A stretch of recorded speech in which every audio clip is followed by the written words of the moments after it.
예, 하나님 말씀을 보겠습니다. 하나님 말씀은 구약성경 시편 9편 1절에서 20절 말씀입니다.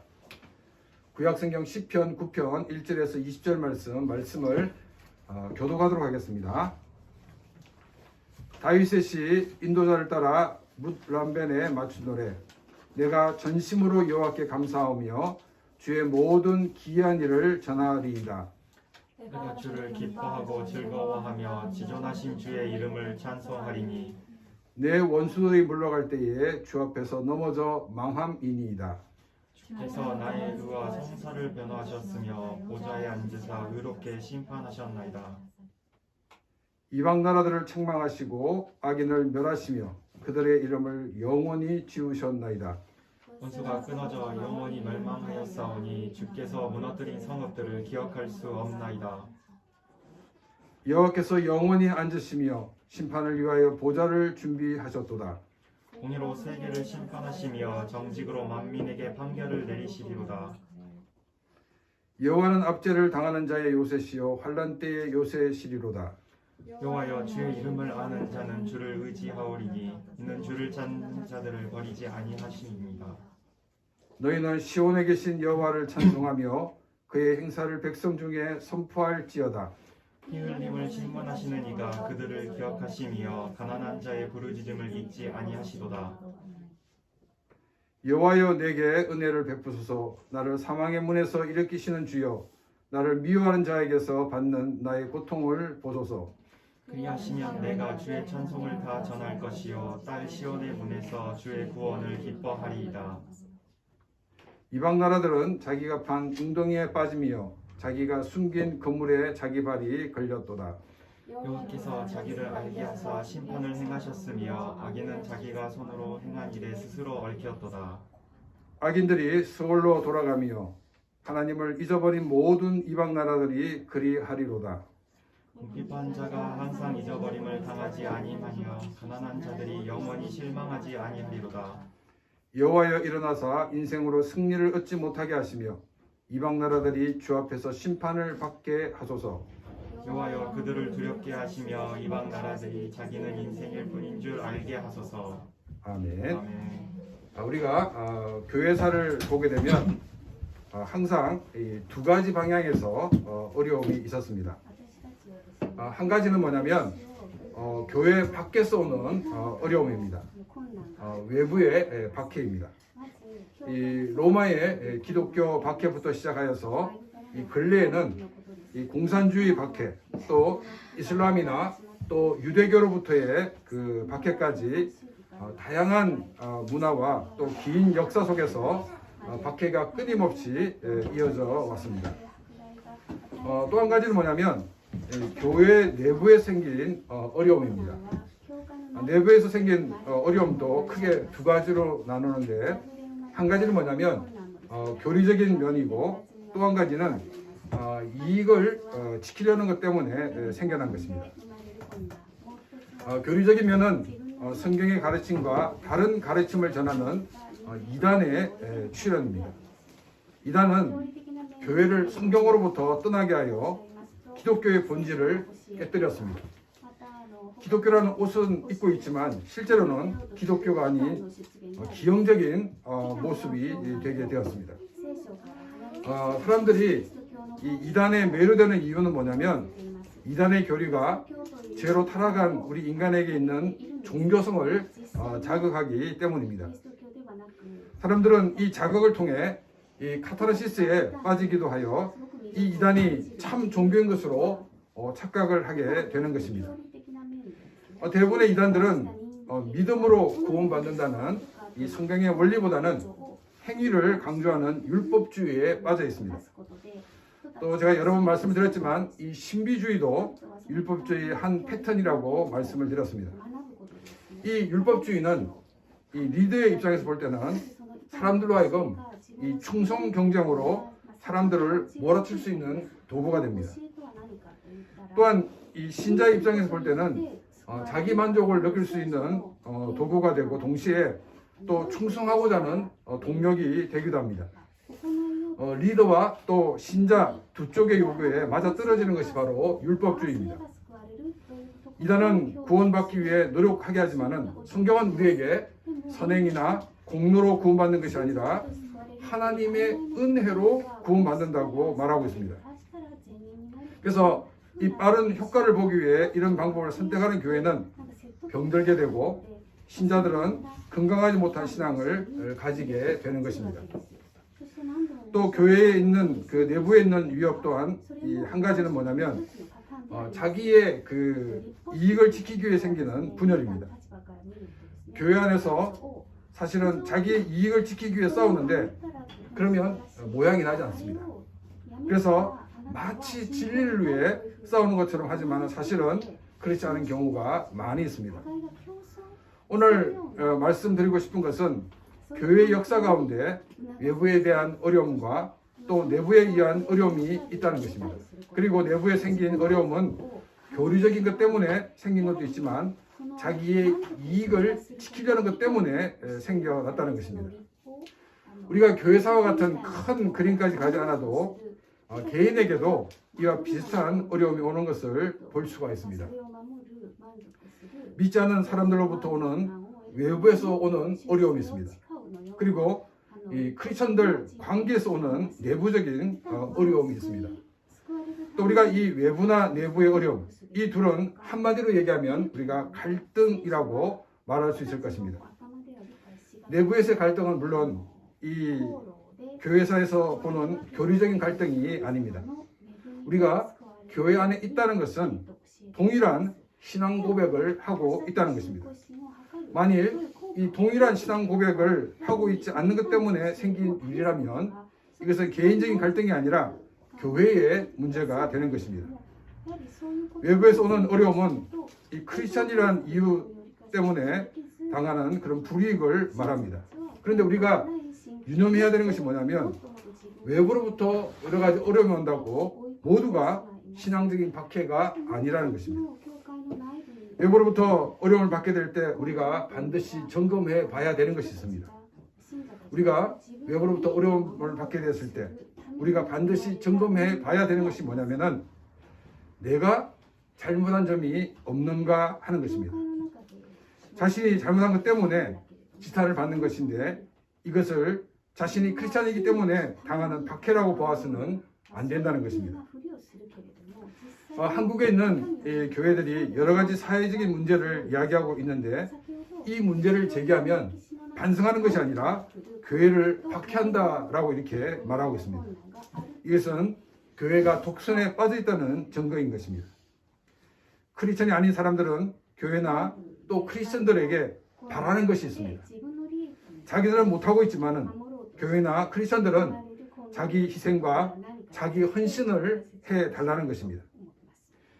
교회나 크리스천이 자기 희생과 자기 헌신이 없기 때문에 우리가 또 이렇게 신앙적인 행동을 하게 되면 욕을 먹게 되는 것입니다. 교회나 크리스천들은 자기 희생, 자기 헌신으로 살아라고 하는 것은 단지 사람들에게 보여주려고 하는 것이 아니란 것입니다. 성육신하신 예수님의 원리를 따라 살아가는 것입니다. 마태복음 20장 28절에서 예수님은 이렇게 말씀하셨습니다. 인자가 온 것은 섬김을 받으려 함이 아니라 도리어 섬기려 하고 자기 목숨을 많은 사람의 대속물로 주려 함이라. 예수님은 철저히 자기 희생과 자기 헌신으로 세상을 섬기셨습니다. 교회와 크리스천은 이런 자기 희생과 자기 헌신으로 이 땅에서 살아야 한다는 것입니다. 제 동생이 처음 근무한 곳이 이 하얏트 호텔 그 제빵 파트였습니다. 그리고 호텔에서 근무한다는 것은 무엇이 전제됩니까? 주일 성수가 어렵다 하는 것입니다. 그런데 제 동생이 입사한 지 얼마 안 되어서는 주일 성수를 잘 하고 있는 거예요. 그래서 제가 동생에게 아니 호텔에서 주일 성수하는데 눈치 안 보여? 이렇게 물으니까 동생이 하는 얘기가 회사에서 적극적으로 주일을 가라는 거예요. 그 왜 그런가 봤더니 이 공휴일 그리고 명절 같은 때 다른 사람을 다 쉬고 싶어 합니다. 근데 제 동생이 제가 일하겠습니다 해서 공휴일과 명절은 자기가 이 담당을 하게 되었습니다. 그랬더니 사람들이 주일을 빼주는 거예요. 너 교회 가야 되지? 그래 주일 오지 마. 사람이 아무리 바빠도 빼준다는 것입니다. 제 동생이 정말 이렇게 주일도 다 챙겨 먹고 또 공휴일도 다 챙겨 먹는다 그러면 아마 주변에서 많은 사람들이 욕을 했을 것입니다. 주일 성수는 정말로 어려웠을 것입니다. 자기 희생과 자기 헌신이 있어야 한다는 것입니다. 이것이 없기 때문에 교회와 크리스천들이 욕을 먹고 있다는 것입니다. 이 교회 안에서 생기는 갈등도 결국 자기 희생과 자기 헌신이 없기 때문에 생기는 것입니다. 자꾸만 받으려고 하기 때문입니다. 그리고 갈등이 생기면 어떻게 생각하냐면 또 재수없게 떠올렸네 이렇게 그 생각을 한다는 것입니다. 우리가 이런 생각에서 멈춰서는 안 된다는 것입니다. 대부분의 많은 사람들은 자기 성격에 어떤 점이 문제가 있는지를 잘 알지 못합니다. 그런데 사람들과 갈등이 생기게 되면 우리는 좀 뭔가 문제가 있다라고 생각합니다. 처음에 그런 일이 생겼으면 우리는 상대방 탓으로 말할 수가 있습니다.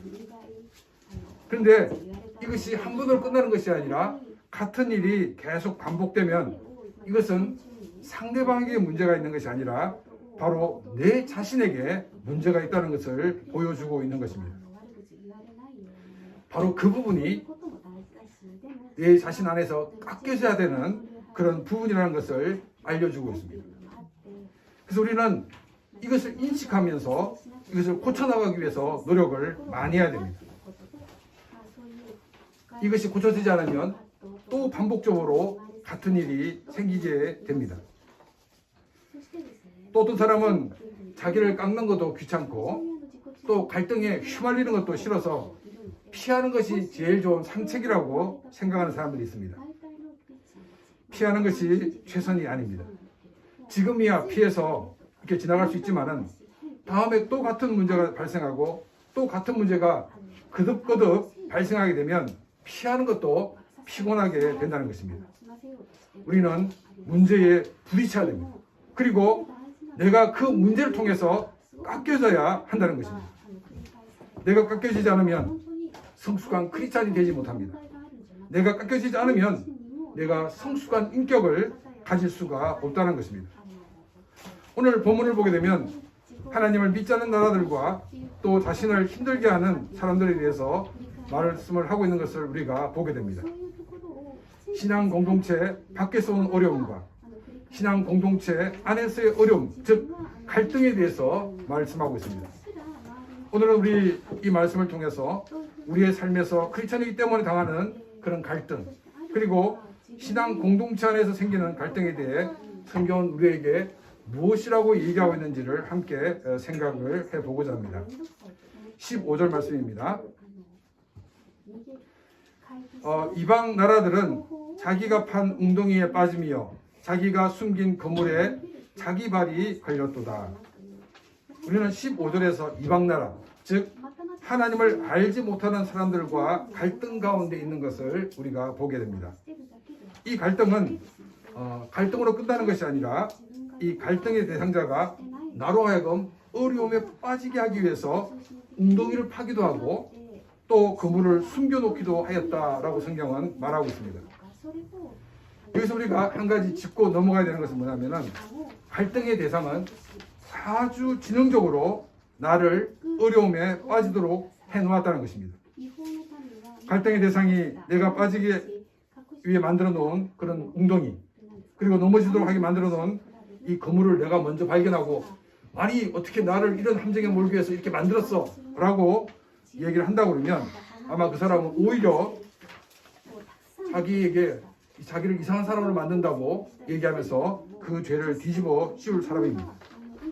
무슨 말이냐면 우리가 팔을 걷어붙이고 싸울 필요가 없다는 것입니다. 내가 사심없이 바른 길을 걸었다면 하나님께서 상황을 뒤집어 주신다는 것입니다. 갈등의 상대가 판 우물에 자기가 빠지고 자기가 숨긴 그물에 자기 발이 걸리게 될 것이라는 것입니다. 상대방이 나를 공격할 것을 준비하고 있는 것을 발견하고 흥분해가지고 자기 성격대로 뒤집어버리고 난동을 피우지 말라는 것입니다. 자기 성격대로 하면 결국 갈등의 상대가 파는 웅덩이에 빠지는 꼴이 되고 숨겨놓은 거물에 발이 걸리는 꼴이 되고 마는 것입니다. 그래서 저는 자기의 성격대로 하는 그 순간 깨어진 유리컵이 되는 것입니다. 목소리를 높여서 말하는 그 순간 깨어진 유리컵이 되는 것입니다. 참아야 합니다.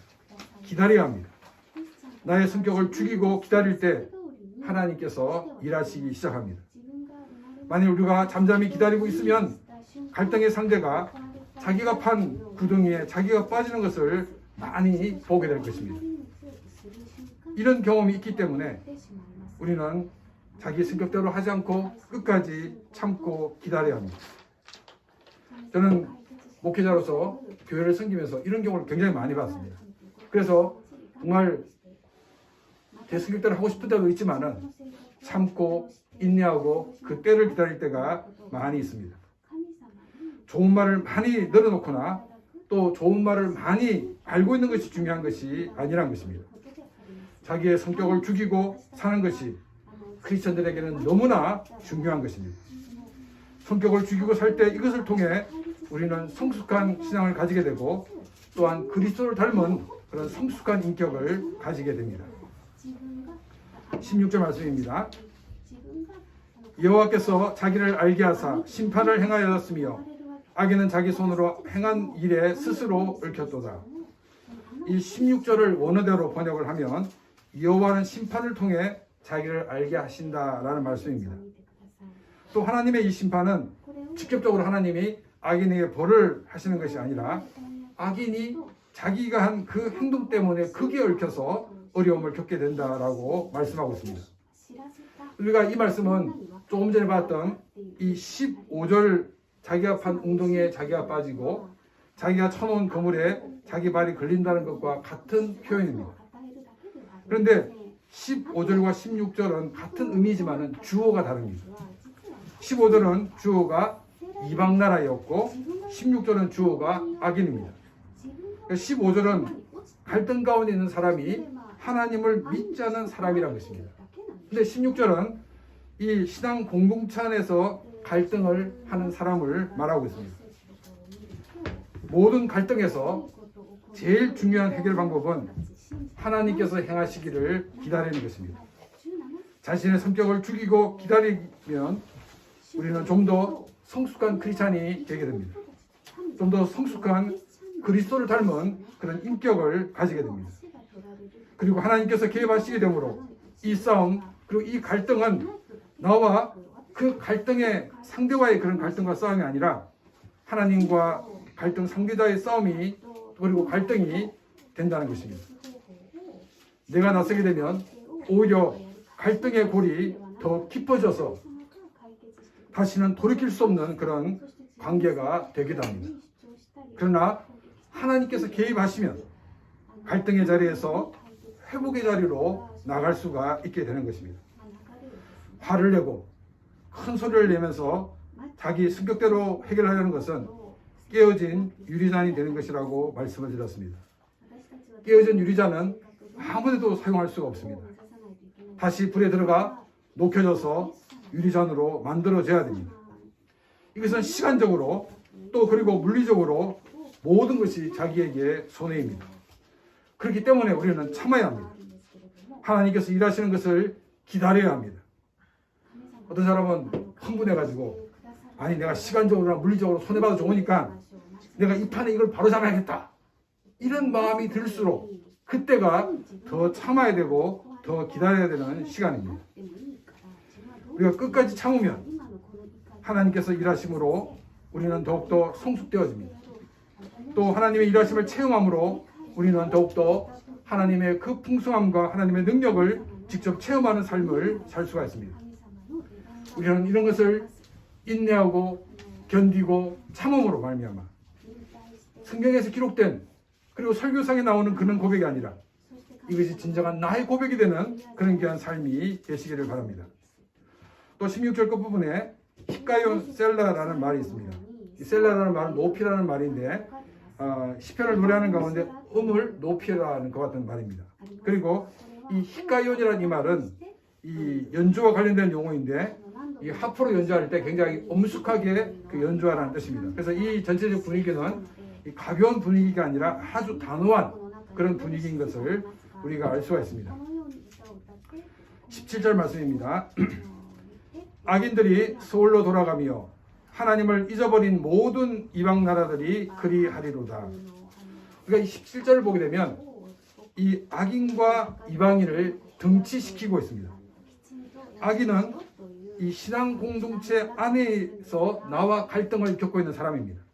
이방인은 신앙 공동체 밖에 있는 그런 갈등에 놓인 사람입니다.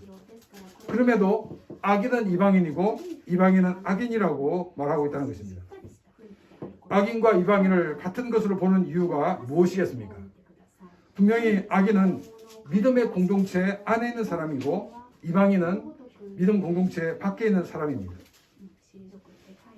악인과 이방인을 등치시고 있는데 그것으로 끝나는 것이 아니라 악인도 그리고 이방인도 소홀로 돌아갔다라고 말하고 있습니다. 이 소홀은 지옥으로 돌아갔다라고 말하고 있습니다.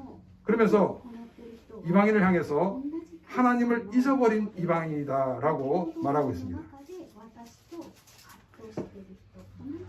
사람들 사이에 생기는 그런 갈등, 그리고 이것이 믿는 사람이든 믿지 않는 사람이든 대부분 다 자신의 이익과 관계가 있다는 것입니다.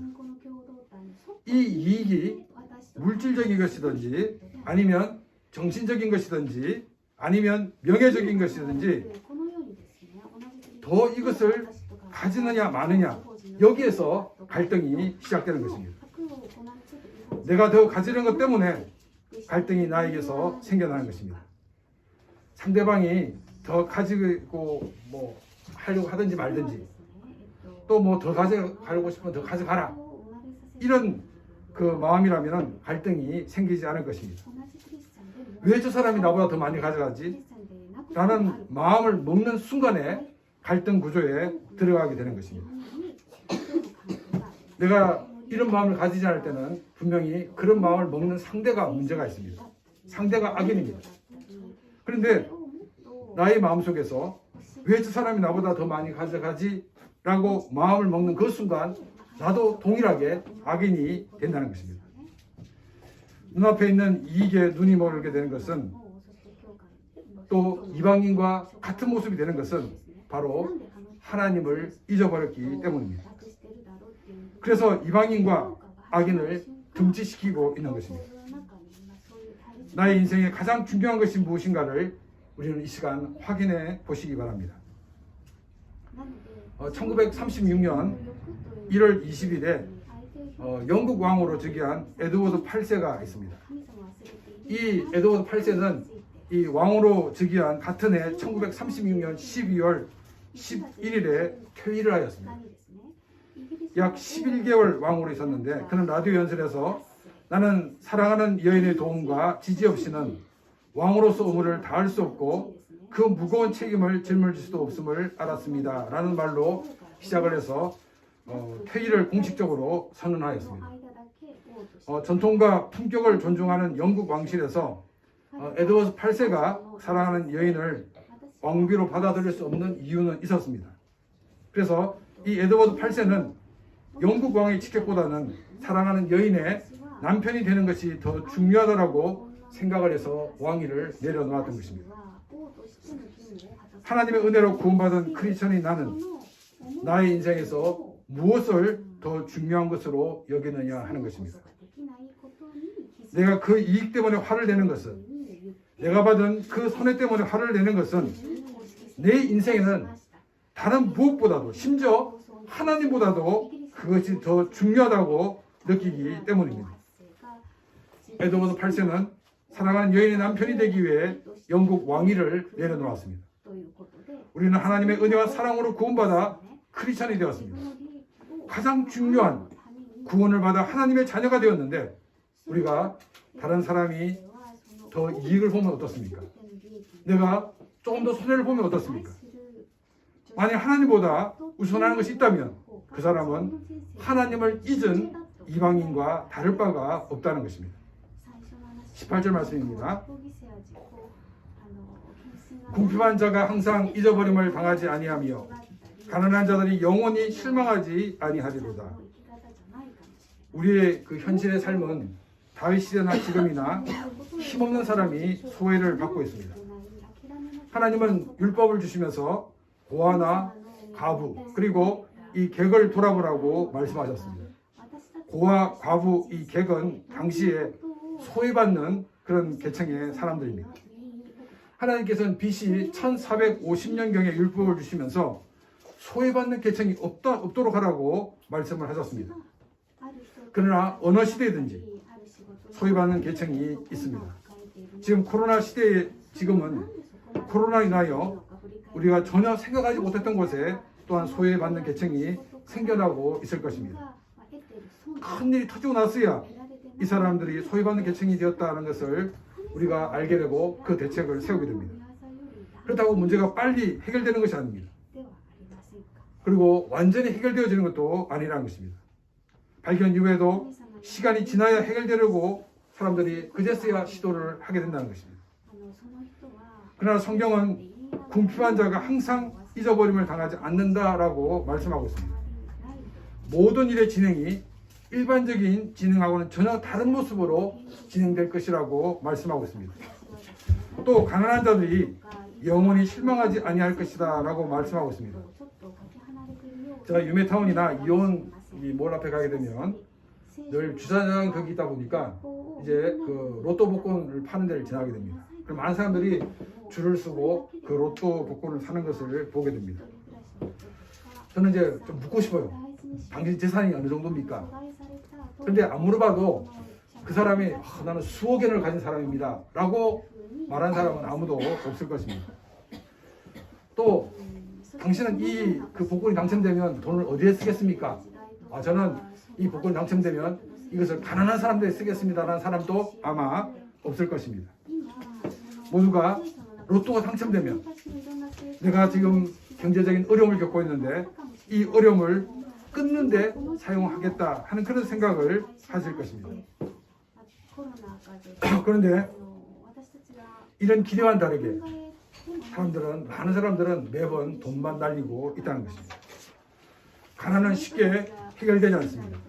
그래서 한국 옛말에 가난은 나라님도 즉 왕도 구제할 수 없다라고 하였습니다. 그런데 가난한 사람들이 실망하지 않는 일이 생긴다는 것입니다. 일반적인 방향이 아니라 전혀 예측할 수 없는 방향으로 새로운 일들이 일어날 것이라는 것입니다. 우리의 인생이 믿지 않는 사람들과 별 차이가 없이 비슷한 모습으로 흘러가는 것은 우리의 삶이 믿지 않는 사람들과 별 차이가 없는 삶을 살고 있기 때문입니다. 조그마한 이익 때문에 화를 내고 조그마한 손해 때문에 괴로워하는 것 때문에 우리는 더 많이 가지고 싶은 그런 마음 때문에 갈등 가운데 살아가고 우리는 늘 실망하고 만다는 것입니다. 우리는 자기 성격대로 살고 있기 때문에 가난한 자들이 영원히 실망하지 않는 일을 보고 있지 못하다는 것입니다. 일반적인 방향이 아니라 새로운 방향으로 새로운 일들이 일어날 수 있도록 자기를 죽이고 하나님을 바라보는 그런 귀한 삶이 되시기를 바랍니다. 19절과 20절은 이런 하나님의 일하심을 기대하면서 갈등을 일으키는 자들이 하나님의 심판을 받게 해달라고 기도하고 있습니다. 19절입니다. 여호와여 일어나사 인생으로 승리를 얻지 못하게 하시며 이방들이 주 앞에서 심판을 받게 하소서. 여기 19절에 나오는 인생이라는 이 단어는 그 에노우스인데 이 하나님과 대조하는 것 같은 단어입니다. 그 뜻이 뭐냐면 연약함, 죽을 수밖에 없는 인간이라는 뜻입니다. 이 시편 9편을 기록한 다윗은 연약하고 죽을 수밖에 없는 인간이지만은 이상하게 늘 악이 승리하는 것을 목격하였습니다. 그래서 인생이 승리를 얻지 못하게 해달라고 하나님을 알지 못하는 사람들이 주님 앞에서 심판을 받게 해달라고 하나님께 기도하고 있는 것입니다.